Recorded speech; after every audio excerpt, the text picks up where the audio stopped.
Good morning.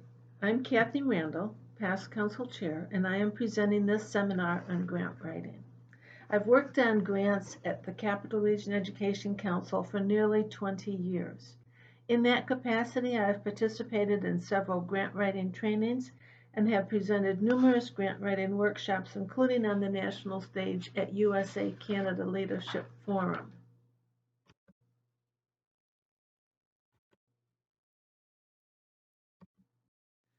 So these are some of the things we will cover in today's session. Knowing who you are and what you want to accomplish, you need to determine what needs to be done and how you will achieve your goals. We're going to research some funding sources. We're going to talk about writing a winning proposal, and all important is the follow-through. So let's start with a good idea. Grant writing always needs to begin there. No matter how you put your proposal together, the packaging, how it is read is the important part. We will talk more about that in a bit. But you must answer the questions your funder is asking. Don't try to anticipate. You know what they mean. If you need clarification, call or email to ask the questions.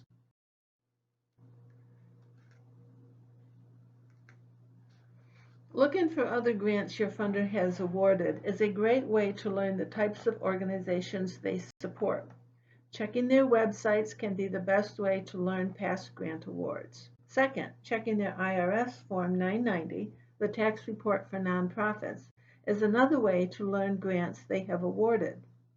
Be sure the focus and mission of your selected funder matches your goal for this intended project. Does your funder want to support a particular population? You need to understand what they're looking to fund. Put together a team to work on an application together. Many hands make the work less cumbersome and also allows for others to offer their opinions. You will need them later in the process too. And finally, be sure your club or organization is eligible to apply for this grant. Some foundations and corporate grants are only available to a specific geographic area or for a group with a specific need. Read and read again the RFP or request for proposal. It is important you understand all aspects of the RFP. Know if the application is online or a paper format. Know how many pages of narrative, or if online, is it a word or character limit to questions. Know if any extra information is required, such as letters of support or other community partners.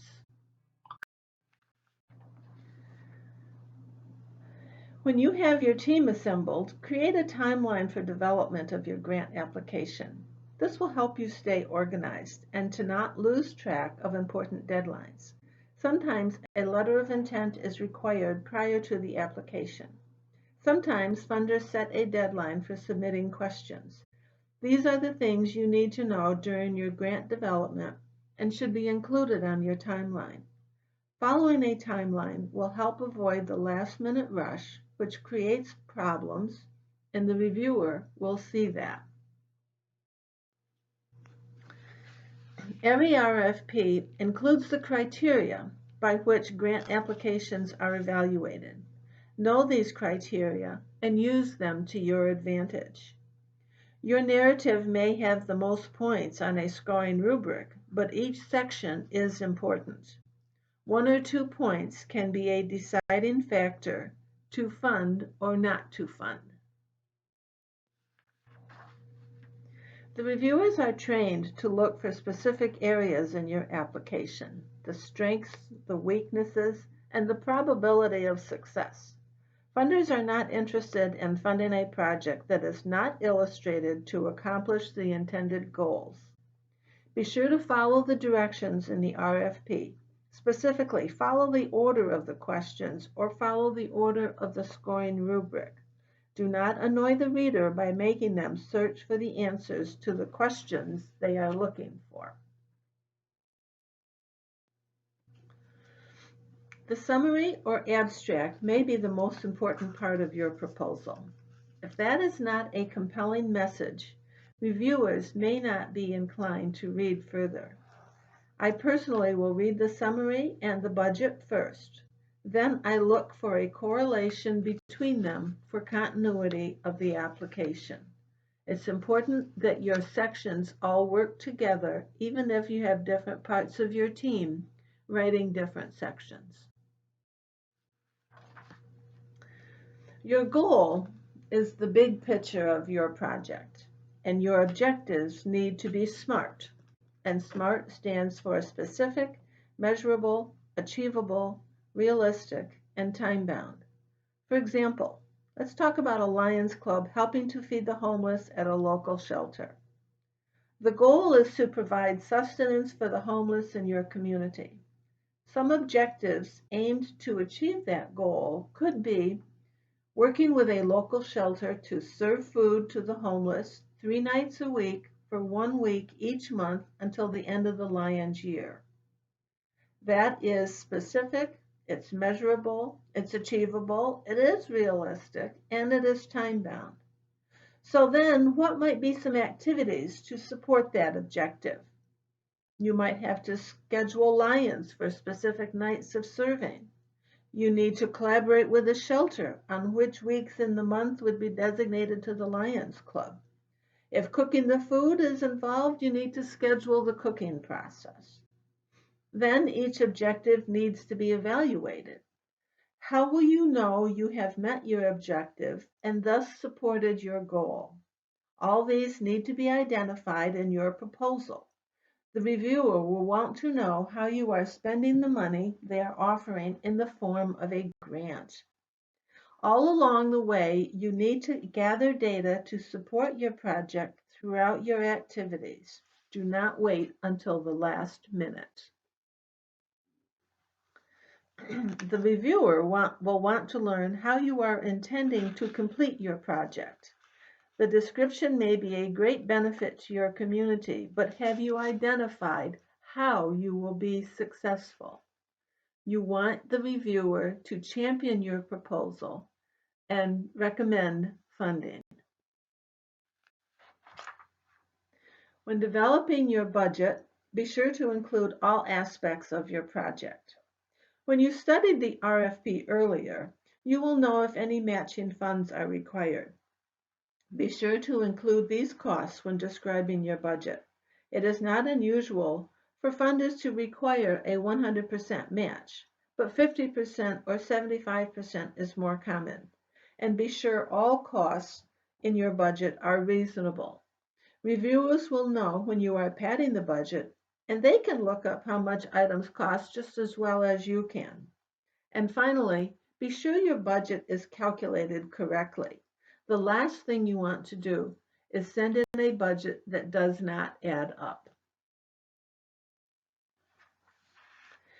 An internal review is valuable. Ask somebody not on your grant development team to review your project. You want somebody that is not familiar with the project, so when they read it, they will understand what you're trying to do. That person will be more objective and they'll be more honest. Do not allow your ego to get in the way of constructive criticism. This is how we learn and do a better job next time. And do not submit with typos. With today's technology, it is very easy to find those typos. And if you have a common mistake, do a search for that particular word. I always type form, F-O-R-M, when I mean from, F-R-O-M. So I do a search for form and make the necessary corrections. Then I also search for from to be sure I have all the bases covered. I have a handout I can send to anybody about how to proofread your own work. Be sure you have completed all the required forms that your funder wants. Sometimes this means a copy of your nonprofit status if that is an eligibility requirement. They may ask for a certificate of insurance or the signature of your club president or treasurer.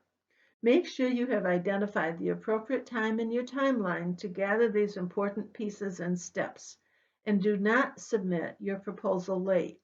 You have your timeline with 1 week to spare for those last-minute corrections.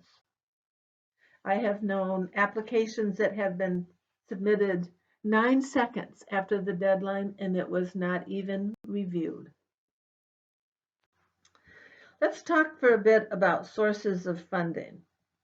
I deleted the slide I usually have about state and federal grants, knowing most Lions clubs will not apply or qualify for those. But we can talk about foundations and corporation grants. Most of us will be looking for project grants, and they may have a matching component, so be sure you understand that. Challenge grants that are identified here may have up to a 200% match, so be cautious. If you're getting $500 from a funder, that means you have to raise $1,000 or you have to contribute $1,000 to that project in order to get their $500. So be cautious. Corporation grants may be harder to find. They may require an employee to refer or recommend your proposal. These may be harder to find and not as easily seen on websites. It's helpful to know somebody in the corporation to get that referral. And this slide just illustrates some potential funders we do not always think of. You may have members in your club that have memberships in other organizations that also offer support. And of course, there's fundraising activities that you can do, and the fundraising activities show a funder that you're willing to put forth the effort into supporting this project and not relying solely on outside monies. Besides the review criteria we talked about earlier, these are some items that funders consider when reviewing grant applications. Your writing will need to illustrate your capacity to do what you say you are going to do. How extensively have you described the problem you are working to correct? What other resources are you describing in your proposal? Are you looking at other funders? Are you offering any in-kind money? And how are you evaluating your results? These are all things that the funders will look for. Funders like it when an applicant shows initiative to find other funders. Knowing they are not the only one, it may have more support in your community as well. Oh, excuse me. These grants came from the LCI website, and specifically LCIF has some specific project grants. So if you wanted to do a diabetes screening in your community, you may be able to get a grant from LCIF to do that. It requires the same kind of concentration and focus as another foundation grant, but the diabetes grants, the childhood cancer grants, hunger grants, these are all things that are available from LCIF. Now for your club operations, LCI grants are also available. They offer a grant to support a Women and Families program, maybe a grant for your club for membership development or leadership development. Public relations is a big area that LCI likes to support because we don't always do enough about public relations. And then of course there's the LEOs. Supporting the LEOs in our communities is something that LCI likes to support. So look at these as well. A great source of funds is banks and financial institutions. The Community Reinvestment Act requires banks and savings associations to give back to their communities. This is most easily done through grants. Now they can do low-cost or no-cost loans, but grants are more common. I can share this document with anybody that asks for it as well. And I do have to note here, credit unions are not required to support their communities through this act, but many do, so check with them as well. Community Reinvestment Act is something that's been around for a while, but is not always well known nor well publicized. This is where I typically take a 12-minute break, but that's for a 3-hour session, so we're not going to go into that much detail today. So The actual writing of your proposal. You have your timeline and you need to start writing. You have identified different areas that different people on your team may work on. But prepare an outline of all you want to include in your proposal. Be sure you are eligible and the funder's focus or mission matches with your funding request. Do not assume the reviewer knows what you mean. Do not use acronyms or abbreviations unless you have defined them first. Not every reader will know what your acronym means, even though we in Lions use a lot of acronyms. It's important to describe that acronym first. Give the funder what they ask for. Be brief but complete and specific. Follow the proposal guidelines, provide all the requested information, and specifically, if they have any required forms, be sure to use their forms and use the format that they have identified in the RFP. If you have to get other signatures or letters of support, be sure you allow for that in your timeline so that you're ready that 1 week time before your grant application is due. Using common sense is logical. Plan your work, then work your plan. If you've developed your timeline, you have an outline of what you want to include, you've assigned different tasks to different parts of your grant writing team, your plan will work. You don't want to annoy the reader. If a reader has to search for information in your narrative or in the questions, they're not going to be happy and they will not champion your cause. Make sure your story is compelling. The homeless project that we talked about, feeding the homeless earlier. How valuable is that for your community? What's the percentage of homeless in your community that need to be fed? If you have some of these statistics so that you can write about them in your narrative, that creates a compelling story that the funder is more likely to support. Make sure your goals and objectives are defined and measurable. This is critical to a well-written grant application. Once you are funded, be sure to review any reporting procedures and the timeline for reporting on your grant award. Throughout your project, be sure to collect statistical data so you can adequately report back. For instance, our Feeding the Homeless project. Gather how many of your Lions were available to serve on each night, and how many homeless did your Lions serve on each night. All of these statistics will be important as you go through your reporting procedures. Understand the budget guidelines. If something was not included in your grant, do not try to purchase it with these grant dollars. Now, the exception to that is if you've had a change in the focus of your grant, you may be able to go back to the funder and explain to them, we have had a change and we need to purchase a refrigerator for the shelter, or help them purchase a refrigerator for the shelter. They may be willing, if you have been able to show that if you have done what you said you were going to do, they may support that change in your budget. But you have to ask the funder first, is my point. If you are not funded, find out why. Ask for the reader comments and scoring rubrics. Now, you may not be able to get this information from all foundations and corporate grants, but you should ask for it. I've been on phone calls with the administrator for the foundation, and they have verbally told me some of the comments, but they would not send them to me. But even having that is valuable when you're looking to write another grant application. So what are some of the reasons that you might not be funded? Maybe the proposal was poorly written. Maybe there was an unconvincing need statement.